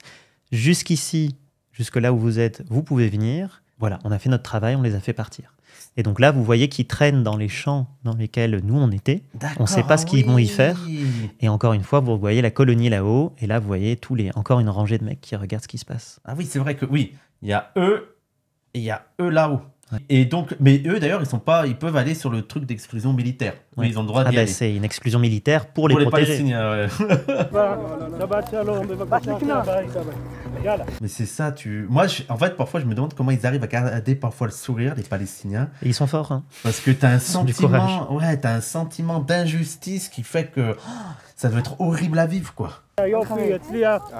היחיד שעושה פה פרובוקציה זה אתה. מה עוד צריך בשביל הפירוטכניקה? תגיד לי, נשים לכם. יאללה, תודה. תעיף את המתנחלים, זה מה שצריך לעשות. בסדר, הנה, העפתי אותם. הנה, אתם המתנחלים, העפתי. תודה. Vous êtes les colons. Oh là là. Voilà, et donc là, que pensent les militaires? Tu le vois. Il nous dit, mais en fait, c'est vous les colons. En gros, vous, les Arabes, c'est vous qui avez colonisé la Judée Samarie, donc là, il faudrait que vous partiez. Non, mais c'est horrible. Parce qu'en plus, s'ils résistent, ils se font embarquer, quoi. Le premier Palestinien qui conteste... Tu lèves la main sur un colon ou sur un militaire, tu vas en tôle. Hein. Sans procès, je pense. Tu vas en tôle, c'est sûr. Do you fear that they could destroy things? Or... Yeah, what they often do is burn trees when in a situation like that. The armies and the settlers are different fingers in the same hand. They're chokes. Ah oui, d'accord, leur pratique, c'est de brûler les arbres, quoi. Une fois qu'ils ont ça, ils... Pas tout le temps. Là, par exemple, je crois pas qu'il l'ait fait, mais souvent, voilà, ils récupèrent, ils sont un peu libres dans l'espace, ils coupent les arbres, ils les brûlent. Des fois, il y a des histoires où ils volent les récoltes. Donc, ils laissent les Palestiniens récolter les olives, ils débarquent, ils prennent les sacs, ils les ramènent. Vraiment, c'est déprimant. Toujours plus. Hein. C'est déprimant. Mais surtout pour un agriculteur, quoi. Tu te dis, tu t'as mis tellement de temps. C'est vrai que ça fait des années que tu as un arbre que tu viens récolter et en 20 minutes, ils peuvent te le détruire. Oui, en moins de 20 minutes. Ouais. Aujourd'hui, les activistes étaient là pour faire tampon avec l'armée et les colons. Mais la plupart du temps, les Palestiniens sont seuls face aux violences. Parce que oui, en plus, les activistes ne peuvent pas être partout et tout le temps, quoi. J'imagine qu'ils ont aussi un travail, qu'ils ont aussi une vie à mener. Ah, ils font ça pas payé, sur leur temps libre, pour les Israéliens, pour les Occidentaux aussi, mais en plus en risquant un ban. Donc ouais, c'est forcé. Ouais, c'est dire l'engagement, quoi. C'est... Le grain de la photo est ouf. Il y a des gens qui apprécient le travail, tu lui diras. Toi, tu prends un peu des photos aussi là-bas ou pas? Vous pourrez peut-être le voir, j'ai des fois, j'ai un Yashica, c'est un appareil photo argentique, un moyen format sur moi. Donc, les moments où je peux poser mon micro, j'essaie de voler quelques photos. Donc, ouais, je fais un peu de photos aussi. Toi, tu préfères prendre le son ou prendre la photo? Ah, moi, je préfère Moi, je suis quelqu'un des images, donc je préfère faire des photos. Mais je fais aussi du podcast, j'adore le son. Et sur ce reportage-là, en fait, moi, on m'a demandé de venir à cet endroit-là. Donc, c'est le projet de Thomas, lui. Ça fait 7 ans qu'il mûrit ce truc. Donc, moi, je suis très content de l'accompagner sur ça. Du tout, non, j'imagine. Aucune. Je suis déjà très heureux de pouvoir vivre ça grâce à lui et ce projet et de pouvoir l'aider à le concrétiser.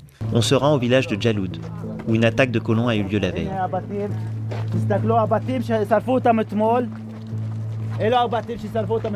Ils sont venus brûler? Ouais. Mais quoi, il y avait des gens qui étaient dedans? Tu sais pas? Je sais pas, mais s'il y avait des gens qui... C'est pas impossible, c'est déjà arrivé, oui. Ça arrive souvent, hein, c'est pas... Tout ce qu'on vous montre, c'est pas des faits. C'est pas exceptionnel. D'accord.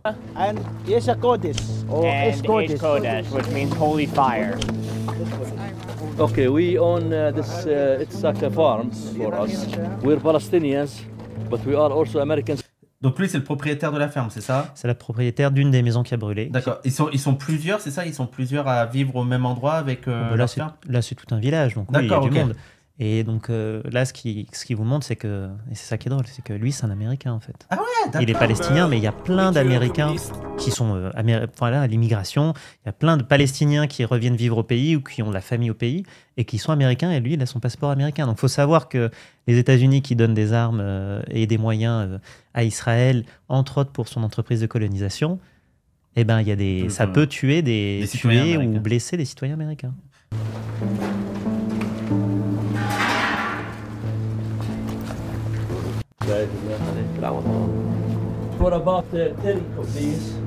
Ah oui, donc ils tuent aussi les... Oui, donc oui. C'est, comme tu as dit, c'est rendre la vie impossible, quoi. C'est ça, on montre ça pour dire, ils rendent la vie impossible, et les destructions, ça va des animaux, aux oliviers, aux maisons, aux voitures, et aux gens. Des fois, il y a des gens qui meurent. Ouais. Souvent, les colons s'en prennent aussi aux oliviers.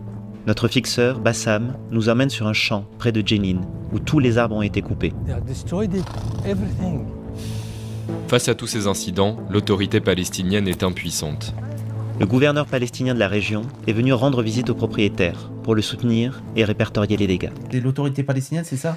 Ça, c'est le gouverneur de la ville de Jenin. Mais ils peuvent pas faire grand-chose, quoi. Non, et moi, à chaque fois, je leur demande, et la police, ça pourrait être là, et tout le monde me regarde en rigolant, comme si la police pouvait faire quelque chose par rapport à l'armée israélienne. Il y a des policiers palestiniens?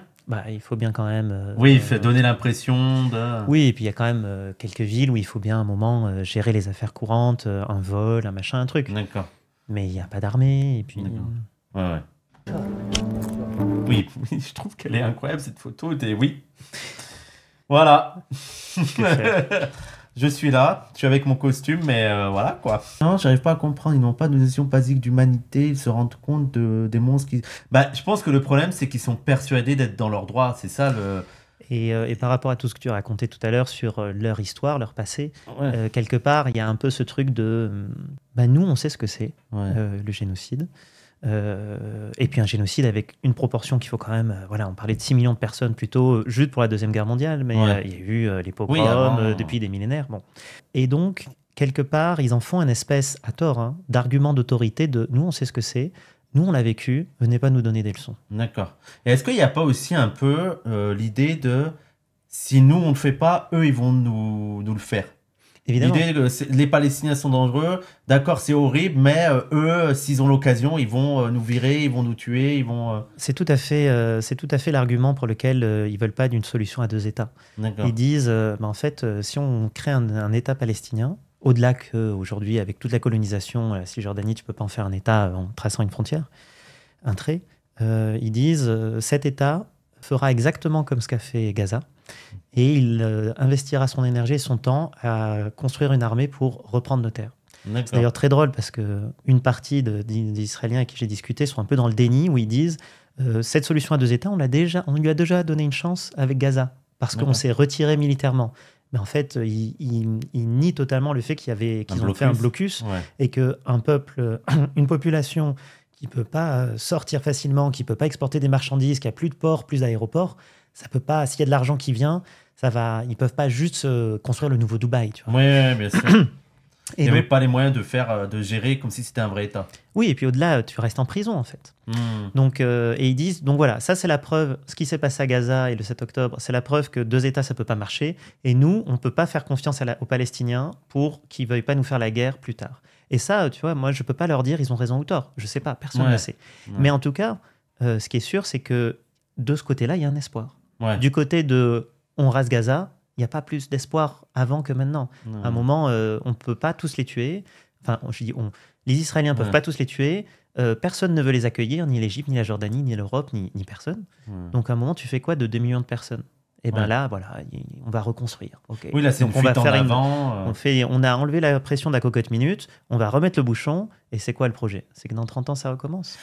Là, c'est ce qu'on dit souvent, c'est qu'on dit, mais vous ne vous rendez pas compte que quand on voit la population de Gaza, on prend la situation d'un enfant qui a dû voir ses parents être déchiquetés, ses frères et sœurs mourir de faim. On se dit, mais ça ne va pas faire des individus... Il y a des chances que ça fasse des gens qui vont aller aussi dans la violence. C'est ça le truc, c'est qu'on crée des conditions aux futurs conflits et aux futures catastrophes. Et ce qui est pervers, c'est que c'est dans les 2 sens. Il n'y a pas... tous les soldats, et réservistes, entre autres, tu commences à 18 ans, la réserve, le service militaire. Tous les gens qui sont partis au Liban ou à Gaza, qui sont revenus avec une jambe en moins, un œil en moins, et qui sont morts, eh ben, ça fait des familles de gens qui se disent... qui veulent continuer la guerre. C'est des barbares, il faut les Donc venger, dans les 2 sens, on crée des gens qui ne voudront pas la paix. Ouais, on entretient le cycle de violence. قديش شجرة قطعوا لك؟ فوق ال 50. Waouh, 50 arbres, comme ça, d'un coup. Surtout que je pense que ça, ils n'ont pas non plus des centaines de milliers d'arbres. Un agriculteur, s'il a 50 arbres, c'était déjà pas mal. Hein. Ouais, vous allez voir en combien de temps il repousse. Hein. أنا راح أبدأ بعد شهر مباشرة بس أخلص موسم الزيتون راح آجي وأرى أظبط هذول واللي بده إعادة زراعة أرد أزرعه. Mais moi je suis là, la force d'esprit pour te dire bon allez, je vais reprendre. Tout à fait. Je sais pas, moi je déprime quoi, mais bon. Après t'es dans une situation, qu'est-ce que tu veux faire quoi ? T'es obligé de continuer, mais t'as la force de caractère quoi. Je l'ai pas encore vu, mais il y a un super doc qui s'appelle Northernland, et en fait c'est ce qu'il va dire plus tard, c'est mais en fait, il n'y a pas d'autre terre. Les gens ne veulent... Enfin, tu vois, souvent, un argument des Israéliens sionistes, c'est « il y a 22 ». Ils le disent toujours énervé, donc j'ai tendance à les copier. Il y a 22 pays arabes dans le monde et il n'y a qu'un seul pays juif. Pourquoi eux, les Palestiniens, ils ne vont pas dans un de ces 22 pays ? Et tu vois, tu as envie de dire « mais en fait, ça ne marche pas comme ça ». En fait, il y a des passeports, il y a des visas. L'Égypte, par exemple, les Palestiniens, ils ne peuvent pas y aller. Mais tout simplement, on dirait un Français, va en Belgique, ils sont français, alors que c'est vraiment plus à côté. Non, c'est pas le même pays. Et donc, c'est des gens, ils sont assez admirables à garder la foi dans le fait qu'ils vont reconstruire, mais parce qu'en fait, il n'y a nulle part où aller. Oui, c'est un peu la foi du désespoir, quoi. Juste, ils aiment leur terre aussi. Oui, c'est pas n'importe... L'Arabie Saoudite, c'est pas la Palestine, c'est pas... Même dans la Palestine, je veux dire... ceux qui vivent en Cisjordanie, ils n'ont pas forcément envie d'aller à Gaza, et ceux qui vivent à... Non, il y a aussi, t'as envie de rester là où tu es, quoi. Ben, la Nakba, c'est 700 000 Palestiniens qui ont été expulsés d'Israël et qui se sont réfugiés au Liban ou en Cisjordanie ou ailleurs, ou en Jordanie. Mais c'est des gens qui viennent aujourd'hui de villes qui étaient israéliennes et dans lesquelles ils ne peuvent pas retourner, la ville de leurs grands-parents. Question, mais elle est ironique, mais elle m'a fait rire. Il y a plusieurs centres arabes. Puis il y a une culture palestinienne spécifique, ils veulent pas vivre au Liban ou en Égypte. Oui, non, mais ça c'est compréhensible. Oui. Non, mais ça c'est leur vision essentialiste. Mais comme je trouve qu'ils ont une vision essentialiste des Juifs, je veux dire, il y a une variété de Juifs selon le pays, selon la provenance, selon la culture. Un Juif qui vivait au Maghreb, c'était pas le même Juif qui vivait en Pologne. Et ce que je trouve triste, c'est notamment cette perte de richesse culturelle et de le fonder dans... Allez, en fait, c'est les Israéliens qui représentent les Juifs. Et c'est cette manière-là d'être Juif. Et je trouve ça... Mais ça, les gens, on vous a déjà conseillé, il y a plein de livres, et la Shoah, sur le sionisme du point de vue de ces victimes juives. Et donc, c'est des Juifs arabes qui écrivent, et aussi Ariella, Aïcha Azoulay, qui sont des Juifs arabes, et qui écrivent aussi comment le sionisme a détruit la multiplicité des expériences juives qui existaient, et notamment dans le monde arabe. يعني ترجع تنتج زيها بدها 32 سنة. Il sera mort quand ils ont repoussé. Le regard là, c'est... Il essaye d'être fort, mais tu vois dans le regard que c'est dur. Ouais. Est-ce que... Mais alors ça, c'est une question d'agriculteur. Je sais pas si tu as la réponse, mais au bout de combien de temps tu peux récolter Je crois que quelqu'un l'a écrit, il disait 10 ans. 10 ans, d'accord. Il faut minimum 10 ans pour qu'un olivier, tu puisses le récolter, quoi. Ouais, d'accord, 10 ans. ما بفرط فيها لو أنا وأولادي بنموت فيها. إحنا ما إلنا محل نروح عليه للأراضي هاي، بدنا نموت فيها. إحنا ما بنتعدى على المستوطنين. أنا في حياتي عمري ما طلعت على الجبل هذا. Oui, c'est ça, c'est qu'ils n'ont pas non plus une posture agressive, les Palestiniens. Non. Mais ils savent que le rapport de force n'est pas dans leur sens. Il y en a toujours des endroits. Et d'ailleurs, oui. Moi, j'ai été surpris de voir que les endroits de résistance armés, allez, j'ai dit résistance, les endroits de combat armés, non, mais ils sont en occupation, ça, c'est clair, mais les endroits de gens qui se battent, c'est pas dans les Palestiniens de Cisjordanie qui vivaient là, c'est pas dans les villages, par exemple. C'est dans les camps de réfugiés. Donc, c'est les gens, les Palestiniens qui, je sais plus, 70, 50, 60 ans, ont été virés d'Israël, ont perdu leur maison et leur terre, se sont réfugiés dans plein de pays, mais aussi en Cisjordanie, et ils ont été parqués dans des camps qui aujourd'hui sont devenus des villes. Donc typiquement, c'est l'épisode 1, c'est dans un camp comme ça. Et donc ça, c'est les combattants, ils viennent de ces endroits-là. Oui, c'est il y a une logique, c'est parce que là, eux, ils n'ont vraiment plus rien à perdre. Donc la solution violente vient presque... C'est ça. Et donc c'est pas tous les Palestiniens, c'est même très peu des Palestiniens de Cisjordanie. Et donc en fait, voilà, les villages qui sont autour, c'est pas des gens qui vont faire la guerre. D'accord. Et moi, ça m'a surpris, par exemple. Je me suis dit, waouh, avec tout ce qu'ils vivent, ils n'ont pas envie de prendre les armes. Non, parce qu'ils ont toujours une terre à replanter. Donc en plus, voilà, ils sont pas. C'est pas la guerre. C'est pas la guerre. Il y a peu de colons qui meurent. Il y en a, mais il y en a très très peu.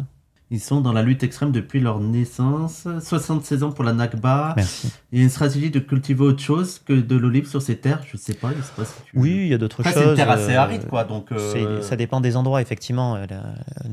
Israël-Palestine, selon que tu es au bord de la mer, en des montagnes, de l'autre côté, dans le désert du Negev, tu fais pas la même chose. Mais il y a plein de choses. Les olives, ça fait partie des plantes endémiques. C'est-à-dire c'est les essences qui ont été là depuis toujours, en fait. Alors qu'on a ramené des bananes, on a ramené plein de trucs. L'olive, ça fait partie c'est l'arbre de la Palestine, c'est un arbre qui était là. Pendant le mois d'octobre 2024, plus de 200 actes de vandalisme, d'interdiction d'accès ou de vol ont été recensés par l'autorité palestinienne contre les cueilleurs d'olives.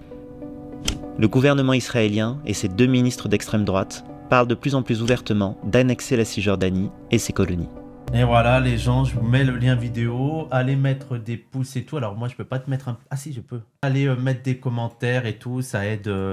Et donc là, est-ce que vous avez déjà des idées de nombre d'épisodes que vous allez faire ou Ouais, tout à fait. Là, on a un épisode, ça fait partie des risques du métier, on a un épisode qui risque de devoir être modifié parce que c'était autour de la bande de Gaza, 1 an après. D'accord. Donc là, c'était uniquement en Israël, uniquement avec des Israéliens. On allait le 7 octobre dernier sur le festival Nova, donc le festival où il y avait la rave party où beaucoup de gens sont morts et ont été kidnappés. Ouais. Donc on était aux commémorations. filmer les familles endeuillées qui revenaient sur les tombes. À l'époque, c'était encore la guerre à Gaza. Et c'est pour ça que notre épisode risque d'un peu changer, parce qu'il n'y a plus la guerre, là, c'est le cessez-le-feu. Et dans cet épisode, on était aussi allé dans un kibbutz qui avait perdu un quart de sa population. Et c'était une survivante qui nous fait visiter le kibbutz qui maintenant est abandonné, parce que plus personne ne veut y vivre. C'est ceux qui sont près de Gaza, c'est ça? Ouais, c'est celui qui est à 4 km. C'est Niroz. Donc on donne la parole à des Israéliens sur qu'est-ce que ça leur a fait, les survivants, est-ce qu'ils ont des envies de vengeance ou pas, solution de la guerre, solution de la paix, et il y a de tout. Et ensuite là on repart, on aimerait faire un épisode sur la colonisation, c'est-à-dire on a déjà filmé en allant dans des colonies, interviewer des colons qui nous expliquent pourquoi ils sont là, comment ils veulent vivre avec ou sans les Arabes qui sont autour. Arabes, c'est comme ça qu'ils les appellent. Et donc, voilà, il nous manque encore des séquences. On aimerait filmer, vraiment montrer comment se crée une colonie, comment on passe d'une colline vierge à, d'un coup, une ville de plusieurs milliers d'habitants parfois. Et voilà, et après, un épisode sur les gens qui ne vont pas faire la guerre. Et donc, typiquement, je reviens sur les Haredim. Des gens qui ont refusé de... Eh bien, alors, des soldats qui ont refusé. Il y en a quelques-uns, pas beaucoup. Mais ils sont encore en Israël? Ils sont encore en Israël. Alors, je fais juste une petite annonce. Les gens, on va couper dans une dizaine de minutes. Donc, n'hésitez pas à faire des abonnements. Soutenez-moi. Oui, soutenez-moi, s'il vous plaît. Et oui, donc ça, c'est des gens qui sont en Israël et qui ont refusé. Non. Oui, c'est des Israéliens en Israël qui ont refusé de faire l'armée ou qui l'ont faite plutôt même d'ailleurs et qui en sont partis. Qui ont dit, moi, je ne veux plus participer à ça. Et aussi des gens qui refusent, donc les Haredim par exemple, les ultra-orthodoxes, qui font des manifs pour dire on n'ira pas faire la conscription et qui se font tabasser par les flics. D'accord. Et vous avez réussi à avoir des interviews d'eux? On a des interviews d'eux, on est dans la manif avec eux, il y a les cavaliers, la police montée qui nous passe à côté en tabassant des gens, c'est sympa. Ouais. Vous aurez du spectacle. Est-ce que c'était les moments les plus chauds que tu as vécu là-bas, ça, ou les plus tendus? De quoi, là, ce qu'on vient de voir là? Non, avec les Haredim, ou est-ce que tu viens de voir? Non, parce qu'encore... Non, c'était moins tendu que des manifs en France. C'est vrai que maintenant, en France, on a... T'as fait très bon, du reportage en manif? J'ai pas fait du reportage... pas du reportage publié, mais oui, j'avais mon appareil photo, je suis allé pendant les Gilets jaunes. D'ailleurs, à l'époque, c'était très marquant. L'habit du photographe, du journaliste, donne des possibilités qui sont inimaginables. Moi, j'ai été sur une manif où j'étais du côté des Gilets jaunes à prendre des photos. Et puis à un moment, il y avait les flics, les CRS qui montaient. Et moi, je passais entre les CRS du côté des CRS. Et parce que j'avais un appareil photo, l'objet magique, et ben on me laissait tranquille. Alors qu'ils étaient en train de tirer au flashball sur des gens en face. Et là, tu te dis, waouh, aucun manifestant aurait pu faire ça. Mais moi et d'autres, parce qu'on a un appareil, et ben... on joue un rôle particulier et on a des libertés qui sont... Moi, c'est pour ça que j'ai voulu faire ce métier, c'est avoir des accès que tu peux pas avoir sinon. D'accord. Avoir la confiance et l'accès des accès. Comment il vit de voir et documenter des horreurs dans un monde qui les nie? C'est vrai ça? Quand tu vois que les gens nient un peu les violences qu'il peut y avoir, notamment en Palestine, est-ce que tu as un sentiment d'injustice, de frustration Évidemment, ouais. Injustice, frustration. Ensuite...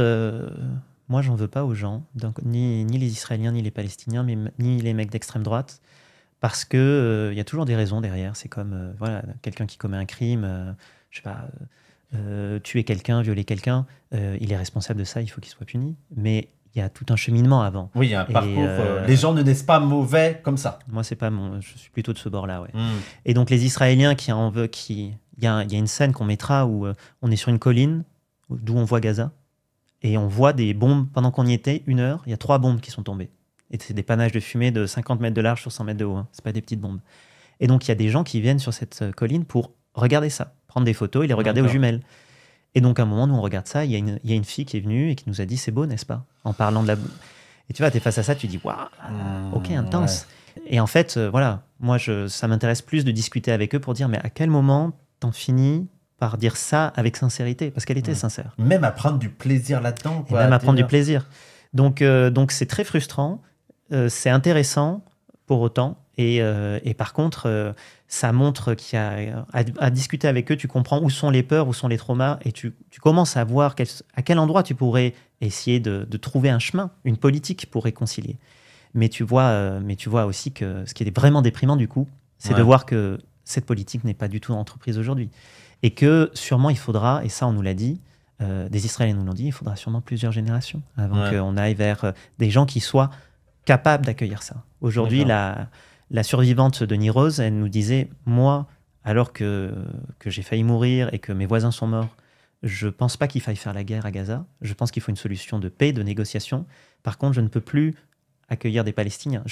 Et ça ne veut pas dire qu'il ne faut pas le faire. Mais juste moi, là, après ce que j'ai vécu, je ne pourrai plus jamais ouvrir ma porte à un Palestinien. D'accord. Donc peut-être que ça sera la charge des générations d'après. Il y a des... Alors, moi, avant que je prenne une question du chat, est-ce qu'il y a, dans votre entourage, dans les journalistes, est-ce qu'il y a un suivi psy? Est-ce qu'il y en a qui tombent un peu en dépression? Ou ça va un petit... Ça va. Les journalistes? Ouais. Non, c'est très dur. Ouais. C'est très dur. Après, chacun se protège comme il peut. Moi, par exemple, au bout d'un mois et demi, j'avais hâte de rentrer. Ouais. Mais j'ai des amis qui y vivent, qui travaillent 3 mois et qui reviennent très, très, très abîmés. Alors, pas abîmés, traumatisés, on ne fait pas du PTSD, pas autant, mais il y a ce truc de perte de confiance dans la vie. Ouais. Moi, j'ai des gens qui m'ont dit, après quelques semaines en France, j'avais oublié que la vie pouvait être belle. D'accord, ouais. Un peu ce vertige de waouh, j'en étais arrivé là. Ouais. Donc non, il n'y a pas de psy pour s'organiser ça, ou alors dans des grandes rédactions. Nous, indépendants, on se débrouille. Mais oui, moi je pense que en fait, c'est ça un peu les trucs des journalistes qui vont dans des zones de conflit comme ça et tout, et qui après reviennent. C'est-à-dire que nous, on voit des images, mais ça reste des images, tu vois. C'est presque parfois, on se dit putain, il se passe des choses de ouf, mais on voit pas la réalité. Ça reste quand même, il y a un médium. Et j'imagine que quand tu es journaliste et que tu vas là-dedans et tu dois aussi voir la différence entre un quotidien où tu as des gens qui vivent dans la misère et peuvent risquer de mourir, ils vivent des injustices de ouf, et un mois après, tu es en France où relativement ça va. Je pense que ça doit faire quelque chose, non, mentalement, de voir ces réalités différentes dans le monde et de voir que oui, ça existe, je l'ai vu de moi-même, 2 mondes différents. Tout à fait, ouais, c'est dur. Et c'est encore plus dur quand tu commences à te lier. Quand tu as des amis, quand tu as un ami palestinien qui meurt, ou un ami israélien qui meurt, tu te dis, ah oui, c'est vrai. C'est vrai que c'est pas juste des images, c'est pas juste un truc que je peux fuir en permanence, c'est là. Et en fait, il y a un exercice difficile qui est de mettre une distance. Mettre une distance pour pas pleurer pendant qu'on interviewe les gens, parce qu'en fait, s'ils nous parlent, c'est pas pour que nous, on s'effondre en pleurs, donc il faut tenir.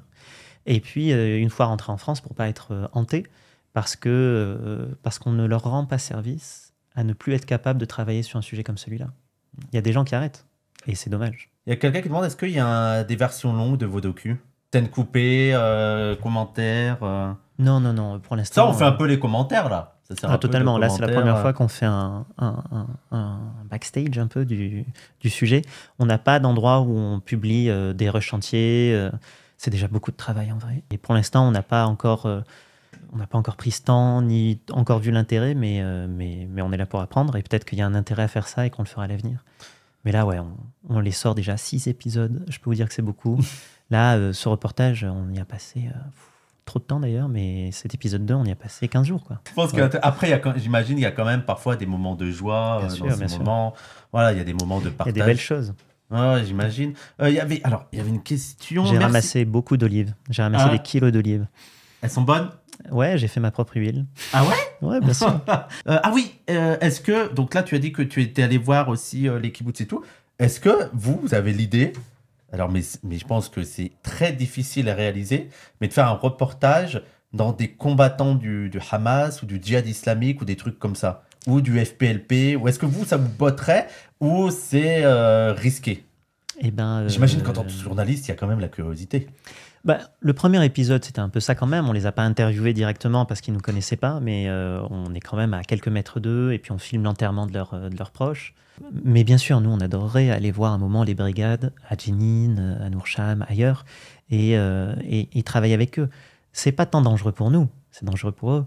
C'est des gens qui sont ciblés, qui se font tuer dès que leur visage est découvert. D'accord, ouais.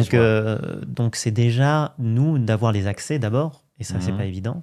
Et ensuite de faire ce reportage et espérer ne pas être avec eux quand un drone israélien lâche une bombe. Comment vous vous financez? Ah oui, c'est vrai. Alors, comment on se finance? Il y a le CNC, j'ai vu. Eh bien, c'est entièrement grâce à Spot et au CNC. Tout ça, ça a été possible. On a fait la structure, c'est... Nous, on a fait un premier épisode, celui qui est sur Charles Villa, on l'a fait en avril tout seul. Thomas et moi, on a mis notre argent, on est parti sans savoir si on allait le vendre, sans savoir si ça allait marcher. De là, on a trouvé Tristan, notre producteur chez Spot, qui a dit « Moi, je crois en ce format, je travaille avec vous, je mets la moitié du budget sur la table. » Cool, hein. Celui qui m'a contacté. Ouais. Peut-être qu'il viendra une prochaine fois aussi pour en parler. Il aurait bien aimé. Ouais. Il sera ravi de revenir. De là, il nous a dit « Bah tiens, on pourrait tenter le CNC. Moi, j'ai une chaîne YouTube avec 20 000 abonnés, donc on peut le tenter. » On l'a tenté, on l'a eu à l'unanimité, on est très fiers. Bravo. Et très content. Moi, on disait, moi je suis de gauche, répartition des richesses et tout. Je suis content d'être dans un pays, et ça étonne tous mes collègues italiens, européens. Je suis content d'être dans un pays où le ministère de la Culture donne de l'argent pour qu'on fasse ça. En fait, là, la moitié de ce que vous voyez, c'est payé par le ministère de la Culture, en fait. CNC, cinéma, etc. Nous, on a le CNC aussi, hein, donc on est totalement... C'est quand même un truc incroyable, le CNC. Merci à eux, ouais. Et donc voilà, et maintenant, on a créé toute la production, on paye les reportages avec cet argent-là, et ensuite, il y a toute la phase diffusion, trouver des gens, le vendre, etc., etc. Alors, ils se moquent de moi parce que moi, le CNC m'ont refusé 2 fois. Oui, les gens, moi, mais après, il faut continuer. Je veux dire, c'est normal que le projet n'accepte pas dès les premières fois, c'est pas grave. Ce qui est tellement contradictoire avec l'ignorance par le gouvernement sur la guerre en... Ouais, mais c'est d'autres canaux, quoi. Ouais, et finalement, j'ai envie de dire, c'est ça qui est beau aussi, quelque part, c'est pas qu'ils soient ignorants, mais c'est qu'aujourd'hui, en France, on puisse toucher des bourses pour faire des projets, y compris politiques, de manière indépendante avec la couleur du gouvernement ou la politique étrangère du gouvernement. Nous, notre propos là, c'est plutôt d'essayer d'être objectif, même si objectif, on l'est jamais, mais c'est d'être plutôt le plus neutre possible. On essaye de pas être trop partisan, ni quand on est en Israël avec les Israéliens, ni avec les Palestiniens quand on est en Palestine. Et du coup, de voir que l'État donne de l'argent sur le fait de monter un projet d'information sans avoir la certitude de quel ton on aura à l'intérieur, moi, je trouve ça hyper beau. Et c'est la preuve d'une démocratie en bonne santé, en fait. Et il ne faut pas oublier, ici, l'État, c'est un truc extrêmement complexe, et il y a plein de branches, et donc, il y a le CNC qui décide, il y a l'argent de l'État, mais c'est le CNC qui décide lui-même. C'est pas le gouvernement. Avec, voilà, c'est pas Macron qui a dit, OK, c'est vraiment, voilà, il faut aussi voir le truc. Mais en fait, en plus, ils sont plutôt cool. Et en vrai, le CNC, dès que tu as un projet carré, voilà, ils défendent quand même le truc. Tant que tu fais pas des trucs hors la loi, appeler à la haine, faire du racisme. C'est pour ça que moi je l'ai pas eu. Bah voilà, c'est encore 2 raisons pour lesquelles je l'ai pas eu. Je faisais un appel à la haine et du racisme. Parfait. Je suis désolé, je suis pas rentré dans les cases ce soir. Et oui, et donc au final, pour vous soutenir, c'est surtout de partager le travail, quoi. Ouais, exactement. Là, partager. Et puis au-delà, pour nous soutenir. Tout ce qui est là, c'est important pour les gens qu'on a filmés. Et nous, on a fait ça aussi pour qu'ils soient vus. Quelque part, moi, ça y est, je vais être payé par ce truc.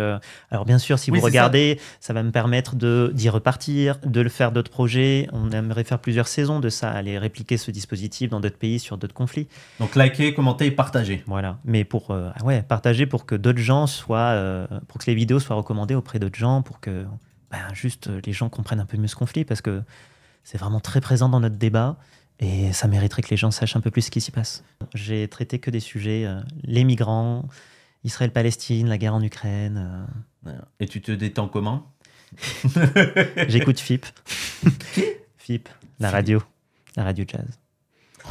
Oh putain, je connais vraiment pas. Aïe, c'est vachement bien, FIP, France Culture. France Radio. D'accord, je connais pas FIP. C'est du jazz. C'est du jazz, ouais. C'est qui ton artiste jazz préféré? Moi, j'aime bien Miles Davis quand même. Ou Bill Evans. D'accord. Allez, écoutez, c'est très bien.